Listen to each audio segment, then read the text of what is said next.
Job, a biblical drama. Scene 1, the heavenly court. Narrator. In the land of Uz there lived a man whose name was Job. This man was blameless and upright. He feared God and shunned evil. He had 7 sons and 3 daughters, and he owned vast wealth. He was the greatest man among all the people of the East. The angels are gathered before God. Satan enters. God. Where have you come from? Satan. From roaming throughout the earth, going back and forth on it. God. Have you considered my servant Job? There is no one on earth like him. He is blameless and upright, a man who fears God and shuns evil. Satan. Does Job fear God for nothing? Have you not put a hedge around him and his household and everything he has? You have blessed the work of his hands, so that his flocks and herds are spread throughout the land. But now stretch out your hand and strike everything he has, and he will surely curse you to your face. God. Very well, then, everything he has is in your power, but on the man himself do not lay a finger. Satan exits. Scene 2, the calamities. Job is with his family. Suddenly, a messenger rushes in, breathless. Messenger 1. The oxen were plowing and the donkeys were grazing nearby, and the Sabaeans attacked and made off with them.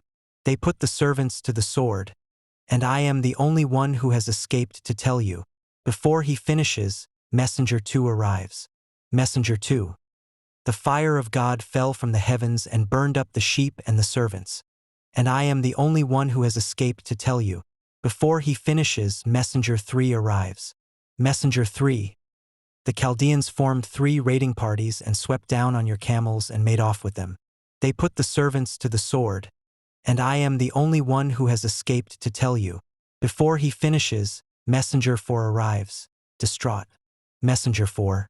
Your sons and daughters were feasting and drinking wine at the oldest brother's house, when suddenly a mighty wind swept in from the desert and struck the 4 corners of the house.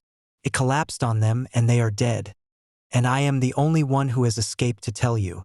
Job rises, tears his robe, shaves his head, and falls to the ground in worship. Job. Naked I came from my mother's womb, and naked I will depart.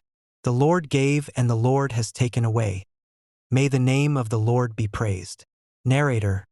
In all this, Job did not sin by charging God with wrongdoing. Scene 3. Further affliction and Job's wife.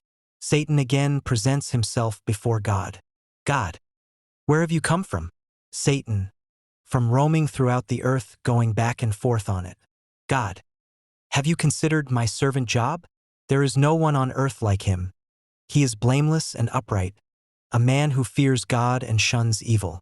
And he still maintains his integrity, though you incited me against him to ruin him without any reason. Satan, skin for skin. A man will give all he has for his own life. But now stretch out your hand and strike his flesh and bones, and he will surely curse you to your face. God.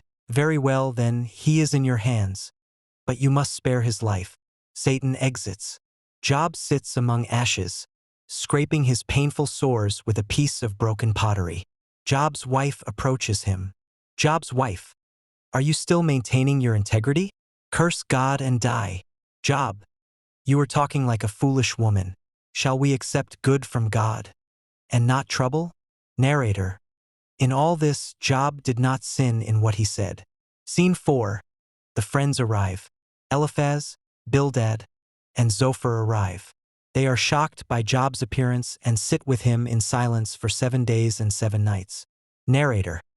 After this, Job opened his mouth and cursed the day of his birth. Job. May the day of my birth perish, and the night that said, a boy is conceived. That day, may it turn to darkness. May God above not care about it. May no light shine on it. Why did I not perish at birth, and die as I came from the womb? For now I would be lying down in peace. I would be asleep and at rest with kings and rulers of the earth. Why is light given to those in misery, and life to the bitter of soul, to those who long for death that does not come? Eliphaz. If someone ventures a word to you, will you be impatient?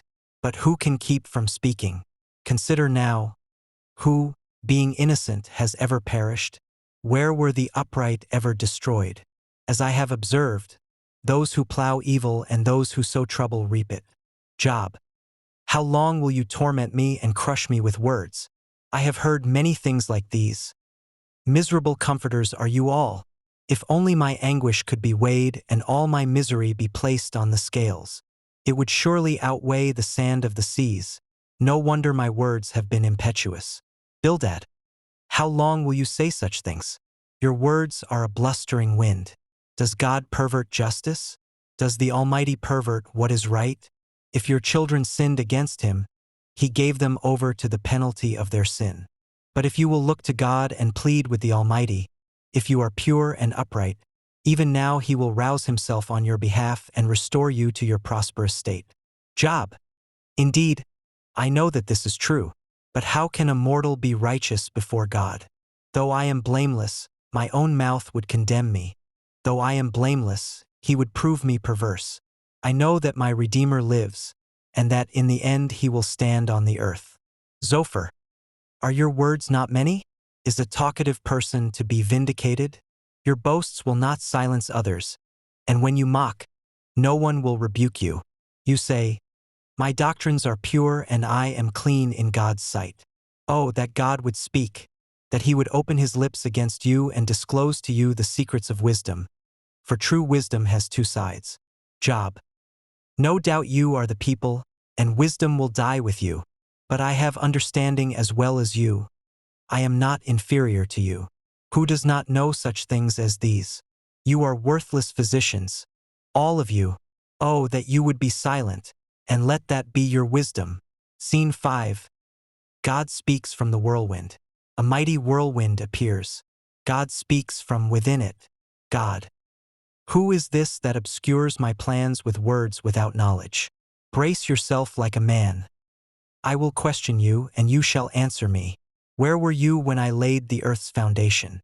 Tell me if you understand. Who marked off its dimensions? Surely you know. Who stretched a measuring line across it? On what were its footings set, or who laid its cornerstone? While the morning stars sang together and all the angels shouted for joy, can you bind the chains of the Pleiades? Can you loosen Orion's belt? Do you know the laws of the heavens? Can you set up God's dominion on the earth? Do you give the horse its strength or clothe its neck with a flowing mane? Is it by your understanding that the hawk soars and spreads its wings toward the south? Does the eagle soar at your command and build its nest on high? Will the one who contends with the Almighty correct him? Let him who accuses God answer him. Job. I am unworthy. How can I reply to you? I put my hand over my mouth. I spoke once, but I have no answer, twice, but I will say no more. God. Brace yourself like a man. I will question you, and you shall answer me. Would you discredit my justice? Would you condemn me to justify yourself? Do you have an arm like God's? And can your voice thunder like his? Then adorn yourself with glory and splendor, and clothe yourself in honor and majesty.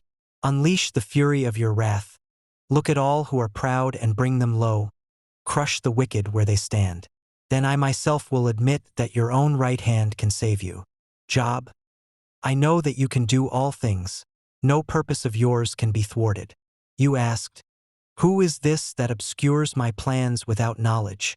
Surely I spoke of things I did not understand, things too wonderful for me to know. My ears had heard of you, but now my eyes have seen you. Therefore I despise myself and repent in dust and ashes. Scene 6. Restoration. Narrator. After Job had prayed for his friends, the Lord restored his fortunes and gave him twice as much as he had before. All his brothers and sisters and everyone who had known him before came and ate with him in his house. They comforted and consoled him over all the trouble the Lord had brought on him, and each one gave him a piece of silver and a gold ring. The Lord blessed the latter part of Job's life more than the former part. He had 14,000 sheep, 6,000 camels, 1,000 yoke of oxen and 1,000 donkeys. And he also had 7 sons and 3 daughters. After this, Job lived 140 years. He saw his children and their children to the 4th generation. And so Job died, an old man and full of years.